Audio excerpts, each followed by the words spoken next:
តើទីនេះជាស្រុកណាហេតុអ្វីបានជាមានប្រាសាទចម្លែកម្ល៉េះខ្ញុំចង់មកសុំការងារធ្វើតើការងារនេះធ្ងន់ល្មមសម្រាប់ខ្ញុំទេ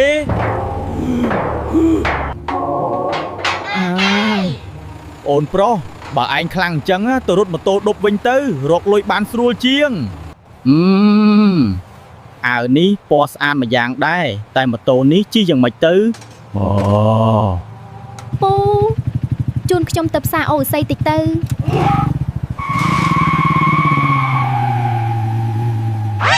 បើប្រើពពកហោះប្រហែលដល់បាត់ហើយស្ទះខ្លាំងណាស់